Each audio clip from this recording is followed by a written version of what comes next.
بسم اللہ الرحمن الرحیم۔ السلام علیکم ورحمۃ اللہ وبرکاتہ۔ اللہم صلی علی محمد وعلی آل محمد۔ فضائل اعمال، حکایت صحابہ رضی اللہ تعالی عنہم، المومنین حضرت حفصہ رضی اللہ عنہا کے حالات۔ حضرت حفصہ رضی اللہ عنہا نبوت سے 5 برس قبل مکہ میں پیدا ہوئیں۔ پہلا نکاح مکہ میں خنیس بن حذافہ رضی اللہ عنہ سے ہوا۔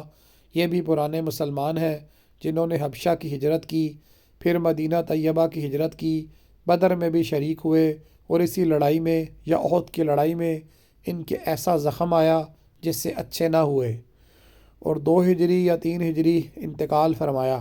حضرت حفصہ رضی اللہ عنہ بھی اپنے خاوند کے ساتھ ہجرت فرما کر مدینہ طیبہ ہی آ گئی تھیں۔ جب بیوہ ہو گئیں تو حضرت عمر رضی اللہ عنہ نے اول حضرت ابو بکر رضی اللہ عنہ سے درخواست کی کہ میں حفصہ رضی اللہ عنہ کا نکاح تم سے کرنا چاہتا ہوں۔ انہوں نے سکوت فرمایا۔ اس کے بعد حضرت عثمان رضی اللہ عنہ کی اہلیہ حضور صلی اللہ علیہ وسلم کی صاحبزادی حضرت رقیہ رضی اللہ عنہ کا جب انتقال ہوا تو حضرت عثمان رضی اللہ عنہ سے ذکر فرمایا۔ انہوں نے فرما دیا کہ میرا تو اس وقت نکاح کا ارادہ نہیں۔ حضور صلی اللہ علیہ وسلم سے حضرت عمر رضی اللہ عنہ نے اس کی شکایت کی تو حضور صلی اللہ علیہ وسلم نے ارشاد فرمایا کہ حفصہ کے لیے عثمان سے بہتر خاوند اور عثمان کے لیے حفصہ سے بہتر بیوی بتاتا ہوں۔ اس کے بعد حضرت حفصہ رضی اللہ عنہ سے 2 ہجری یا 3 ہجری خود نکاح کیا، اور حضرت عثمان رضی اللہ عنہ کا نکاح اپنی صاحبزادی حضرت کلثوم رضی اللہ عنہ سے کر دیا۔ ان کے پہلے خاوند کے انتقال میں مورخین کا اختلاف ہے کہ بدر کے زخم سے شہید ہوئے یا احد کے۔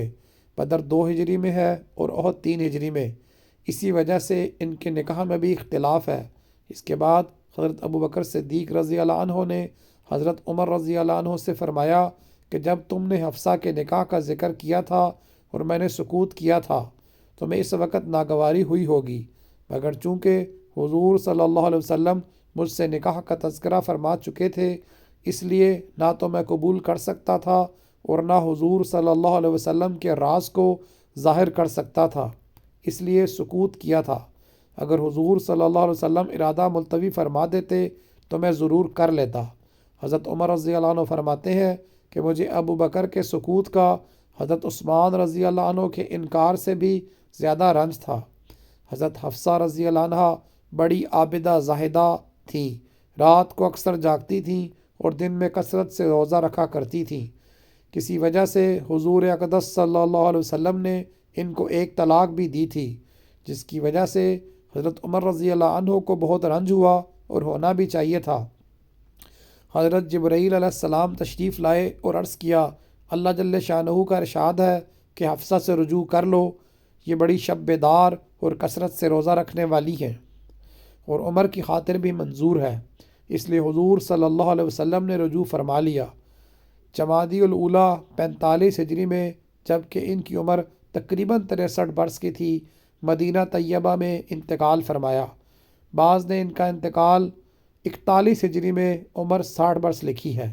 ان کے بعد حضور صلی اللہ علیہ وسلم کا نکاح حضرت زینب رضی اللہ عنہا سے ہوا۔ جزاک اللہ خیرہ۔ السلام علیکم ورحمۃ اللہ وبرکاتہ۔